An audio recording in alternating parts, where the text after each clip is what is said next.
አንድ ሰው ከፈጣሪ ትእዛዝ አፈንግጦ ሊሸሽ ይችላል? ከአንበሳ አፍ መትረፍስ ይቻል ይሆን?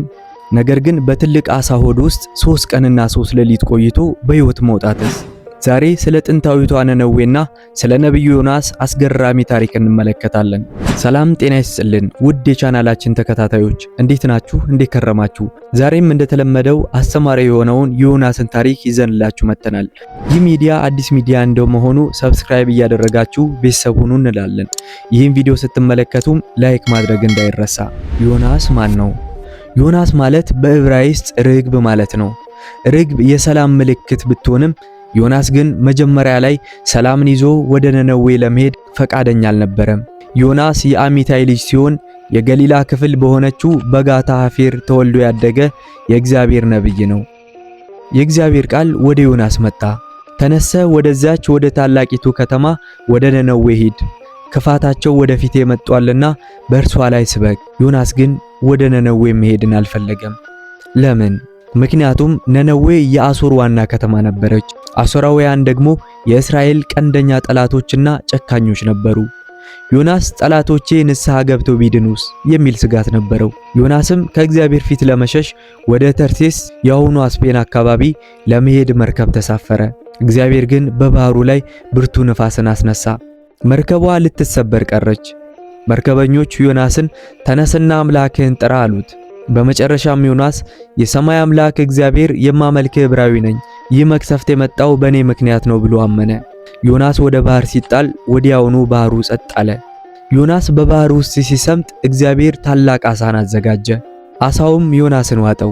ዮናስ በዓሣ ሆድ ውስጥ 3 ቀንና 3 ሌሊትን ቆየ። ይህ ቆይታ ለጌታችን ለኢየሱስ ክርስቶስ ትንሣኤ እንደ ምሳሌ ተጠቅሷል። ዮናስ በዓሣ ሆድ ውስጥ ሆኖ እንዲህ አለ: ከመከራዬ የተነሳ ወደ እግዚአብሔር ጮኽኩ፣ እርሱም ሰማኝ። ነፍሴ በውስጤ በዛለች ጊዜ እግዚአብሔርን አሰብኩት።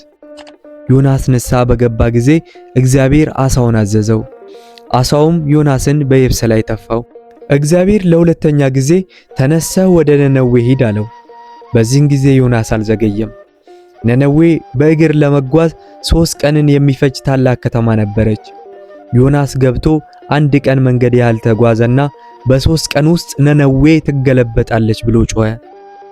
የሚገርመው የነነዌ ሰዎች ወዲያውኑ አመኑ። ንጉሡ ከዙፋኑ ወርዶ ዘውዱን አውልቆ ማቅ ለበሰ።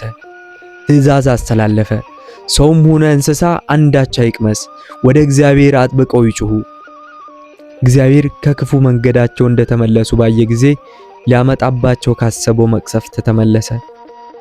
ነብዩ ዮናስ አንተ መሐሪ ነህ፣ ልትጠፋ ነው ብዬ ተናግሬ ብትምራቸው ሐሰተኛ ነብይ ይባላለሁ ብሎ ላለመታዘዝ እስራኤልን ለቆ በመርከብ ወደ ተርሴስ ሸሸ።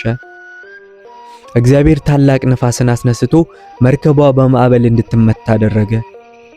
ከዮናስ ጋር በመርከቧ ተሳፍሮ የነበሩ ነጋዴያንም ያላቸውን ሀብት ወደ ባህሩ መጣል ሲጀምሩ ነብዩ ዮናስ ጥፋቱን ተገንዝቦ ማዕበሉ በእኔ ምክንያት የመጣ ስለሆነ ንብረታችሁን ሳይሆን እኔን ወደ ባህር ጣሉኝ ብሎ ተማጸናቸው። እነርሱም ስለዚህ ሰው ነፍስ እንዳንጠፋ ንጹሑንም ደም በእኛ ላይ እንዳያደርግብን አይሆንም አሉ።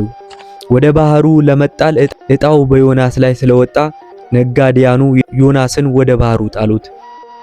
ወዲያውኑ ከእግዚአብሔር ዘንድ የታዘዘ ታላቅ ዓሣ አንበሪ ዮናስን በአፉ ተቀብሎ 3 ቀንና 3 ሌሊት አሳድሮ ወደ ነነዌ ያደረሰው።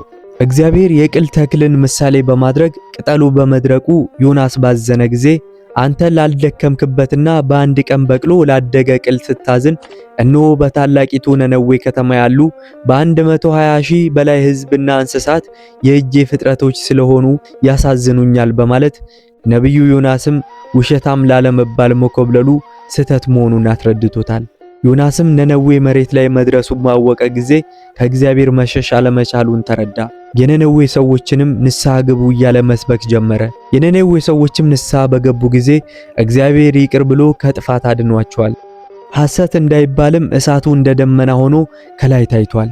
የታላላቁ ዛፍ ቅጠል እስኪጠወልግ ድረስ አድርቆ ለሕዝቡ አሳይቷቸዋል። ንስሐቸው በከንቱ እንዳልቀረ አስረድቷቸዋል። ጾመ ነነዌ የ3 ቀን ሱባኤ ነው። በ3 ቀናት ጾምና ጸሎት ንስሐ የገቡ የነነዌ ሰዎች ከጥፋት እንደዳኑ ሁሉ በብሉይ ኪዳን አስቴር 3 ቀን ጾማ ጸልያ በእስራኤል ላይ የመጣውን መቅሰፍት እንዲመለስ አድርጋለች። እመቤታችን ቅድስት ድንግል ማርያም ከበዓል ስትመለስ ሕፃኑ ልጇ ኢየሱስ ክርስቶስ መንገድ ላይ ጠፍቷት ከ3 ቀን ፍለጋ በኋላ በቤተ መቅደስ አግኝተዋለች። ጌታችን መድኃኒታችን ኢየሱስ ክርስቶስም ለሄሮድስ በሰጠው ምላሽ መልስ 3 ቀን የሱባኤ ፍጻሜ መሆኑን ገልጿል። ጾመ ነነዌ የእግዚአብሔርን ቸርነትና መሐሪነት የምናስታውስበት ጾም ነው። ይኸውም እኛ ፍጡራን በበደልን ጊዜ ምክንያት ፈልጎ እንድንድን ያደርጋል። ዮናስ ለስብከት ፈቃደኛ ባይሆን እንኳን እግዚአብሔር በተለየ ጥበቡ እንዲሄድ አድርጎታል። በእርግጥ እግዚአብሔር ሌላ የሚልከው ነቢይ አጥቶም አይደለም፣ እርሱንም ጭምር ሊያስተምረው ስለፈለገ እንጂ። የነነዌ ሰዎች የተነሳያን ምሳሌ ናቸው። ይህ ማለት ሰው ጥፋቱን አምኖ ንስሐ ከገባ እግዚአብሔር ይቅር ማለቱን አይተውም። ቀደምት የቤተ ክርስቲያን አባቶቻችን ይህንና ሌሎች አጽዋማት እንድንጾም ይወሰኑልን ያለ ምክንያት አይደለም። ሕጉ የተዘጋጀልን እንደ ነነዌ ሰዎች እኛም ጾመን ጸልየን ከኃጢአታችን እንነጻ ዘንድ ነው። ዛሬ ዓለማችን በኃጢአት ማዕበል እየተናወጠች ባለችበት ወቅት እኛም እንደ ነነዌ ሰዎች ከበደላችን ብንመለስና ንስሐ ብንገባ ቸሩ ፈጣሪያችን እግዚአብሔር ይቅርታና ምሕረትን የባህሪ ገንዘቡ ስለሆነ ወደ እኔ ተመለሱ እኔም ይቅር እላችኋለሁ ይለናል። ስለሆነም በነቢዩ ዮናስ ላይ የተደረጉ ተአምራትንና ካለመታዘዝ የሚመጣ ቅጣት ቀላል አለመሆኑን በማስተዋል ለነነዌ ሰዎች የወረደው ምሕረት በመገንዘብ ለእግዚአብሔርም ሆነ ለሃይማኖት አባቶች እና ለወላጆቻችን መታዘዝ ይገባናል።